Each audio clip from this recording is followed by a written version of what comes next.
Шановні колеги, зараз ви Dear colleagues, we're going to have a briefing by the Speaker of the Presidential Administration on ETO issues, Colonel Motuzyanyk.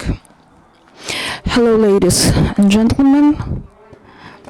So I would like to talk about the most current events in the anti-terrorist operation zone. So, Lugansk area, the ceasefire was violated. There were provocations against Ukrainian military. However, in traditionally hot areas in Luhansk region, there were more or less quiet, except for Popasna, where the anti-terrorist operation militaries were shelled with large caliber machine guns. In Svetlodarsk curve in the Donetsk area, there were one-time provocation by the enemy with the usage of grenade machine gun and large caliber machine gun. To the north of Horlivka, the illegal armed forces also conducted the unaimed fire.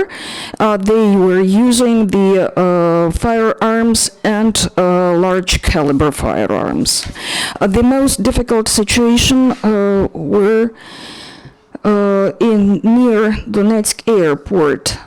The illegal armed groups violated the agreements by shelling the Ukrainian armed forces close to Avdiivka with the usage of 120 millimeters caliber machine guns. It was found that the mine throwers were hidden in Putylivsky forest.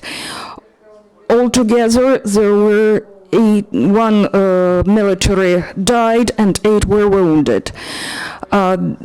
Altogether, there were 23 provocations close to Donetsk airport. The enemy used UBGLs and grenade guns. They also were also shelling our militaries using the firearms. And also UBGLs and grenade guns close to Krasnogorivka and Mariinka.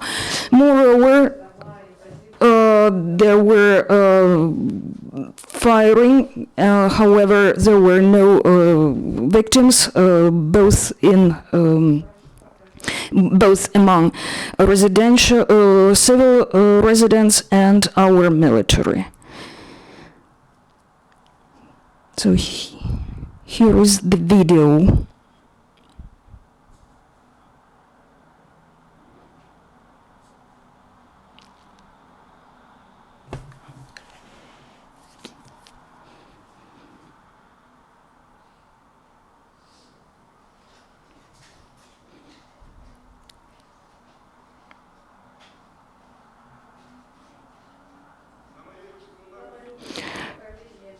In Mariupol area,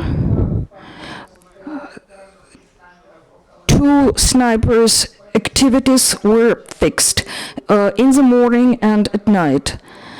No drones were fixed. Ukrainian Secret Service successfully fight against assailants. In Kramatorsk, both National Police and Secret Service people detained the head of one of the illegal armed groups. He of DNR. His wife continues to fight among these gangs.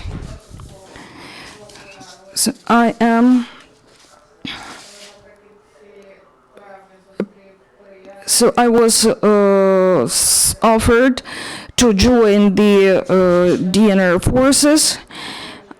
I brought my passport and started my duty the same days, and my nickname was candidate.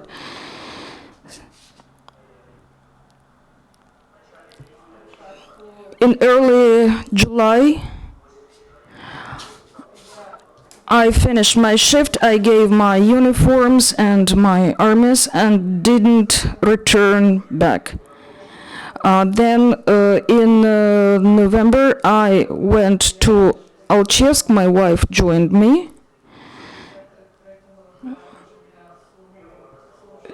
She stayed with me.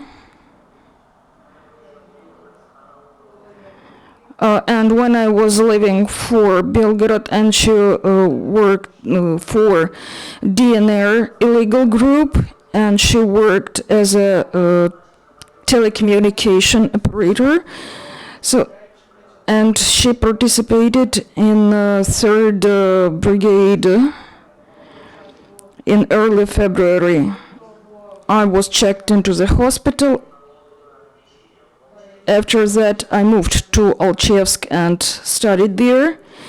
In October, approximately in October, I left to Belgrade.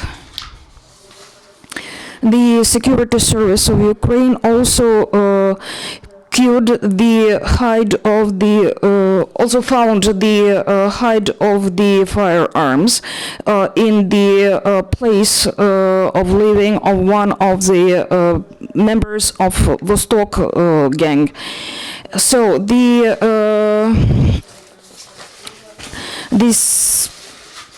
our security people found and confiscated 3 grenade launchers, 4 grenades with cassettes, and 5 trotyle with electric detonators. And Ukrainian armed forces continue cooperation with international aid, and for example, yesterday the counter-battery systems were given to Ukrainian army. President Poroshenko participated in that, and he mentioned that due to American radars, the lives of Ukrainian military and civil are going to be protected. And the systems are able to cue the enemy's fired position at the distance of up to 24 kilometers, and also accompany them on fly, and also accompany the flight of up to 99 missiles and grenades. At first they are assigned to Yavoriv firing range, and American instructors will help our militaries to master the technique. And then the Ukrainian military are continuing to hone their military skills, and the students of the military academies are continuing to do their best to learn how to improve the efficiency of their activities. So far, it's the information. How many times the ceasefire was violated? Altogether, 27 violations of ceasefire were fixed. And up to today's morning, up to 30 ceasefire violations were fixed. Do you have any more questions, comments? Thank you very much. The next briefing will be held tomorrow at the same time.